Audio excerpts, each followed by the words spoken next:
Hey everyone, this is going to be a quick video on your public policy assignment for SOC 102. I want you to recognize that I've already created this template for you.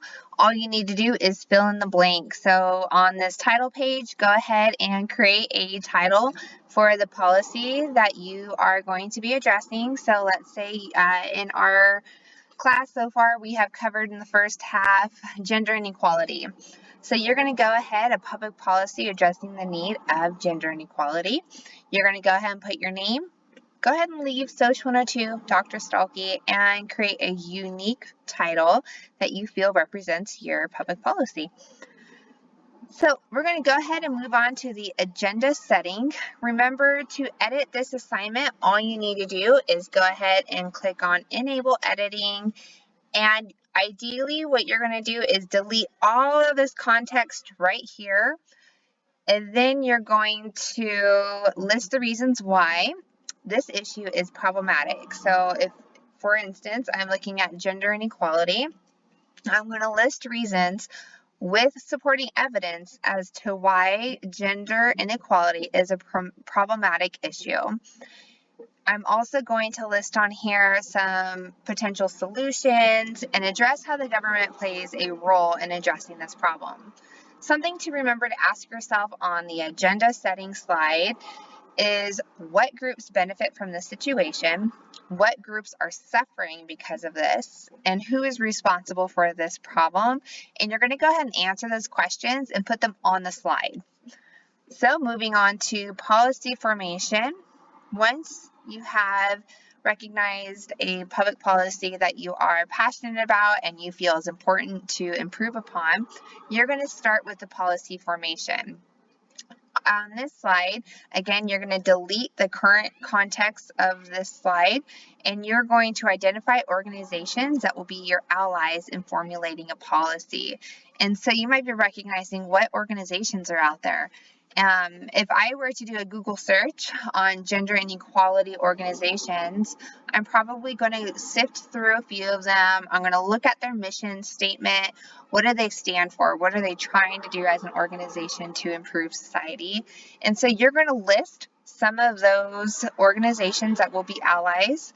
You're going to also examine 1 to 2 other policies that have tried to address this issue, yet weren't really successful in their attempt.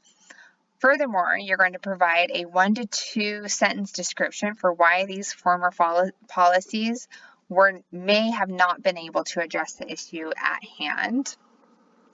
Things to also consider and list on this slide are what are the solutions available, what means of actions are considered desirable, and what will be equitable for all social groups. So we have to recognize that when we're creating public policies, we don't want to inadvertently, provide a service that's going to then negatively impact other social groups. So keeping these things in mind while you're creating your public policy will be super important for you. So after, again, you have done the agenda setting and policy formation, you're going to go ahead and move to adoption. On this slide, this is where decisions are being made. You will be asking yourself which option you have decided to move forward with. So during that policy formation, you're coming up with a few ideas, right? And then this adoption phase is where the hard decisions must be made, and you, as a mock professional, must decide what policy is going to be most realistic and most effective. So you will have to make a decision moving forward to adopt what policy, keeping in mind the political, scientific, administrative, financial, and other factors that influence the government's choice. And what's important here is recognizing lobbyists too. And I just want to throw that in there. I know it's a little controversial, but that's what this class is kind of all about, right? So who are those people who want to see this social policy go through more than others, and recognizing who those organizations or people might be. After adoption, we move to the implementation stage.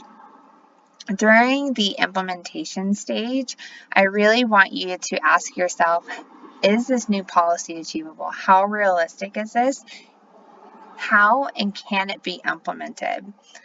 Additionally, what are the current resources for implementing this policy? And if there are no resources, what do you need to build from the ground up to make this really possible and realistic for you to achieve? Last but not least is this evaluation stage. And I know this is a mock policy, but nonetheless, I still want you to reflect on possible strategies that you believe would be effective in evaluating the possible effects of this policy. So some ideas for strategies might include different qualitative and quantitative methods. So surveys, computer surveys where you're sending out to the masses, or you're doing interviews with small focus groups. Would you interview maybe people who aren't directly impacted by this, but government employees? So there's a lot of ways in which you can identify strategies to determine the possible effects of the society for this policy. My apologies. And then lastly, remember to ask yourselves, are the outcomes actually aligned with the objectives that you previously established during those early phases of this policy adoption? So I hope you have fun with this. Again, this is just very much a practice policy development. We're going to do this twice, as previously noted. You will do this in the first half of the class and then the second half of the course. In the first half of the class, when you first do this assignment, you will be addressing a public policy that we discussed early on in the class. And then the second time you attempt this, you will be addressing a public policy that we learned about in the second part of our course. There is a little extra credit assignment attached to this. And so this is just a self-reflective piece, and it helps me help you learn and use those metacognitive strategies that I discussed in previously on in the course, or early on in the class. So super simple. These questions, you're just going to answer them. Did you enjoy the assignment? Yes or no? Why or why not?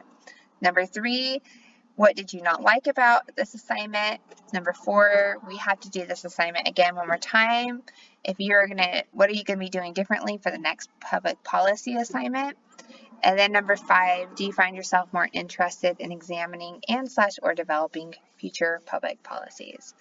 So again, I hope you guys have fun. And if you have any questions, please do not hesitate to reach out, and I'd be more than happy to help you.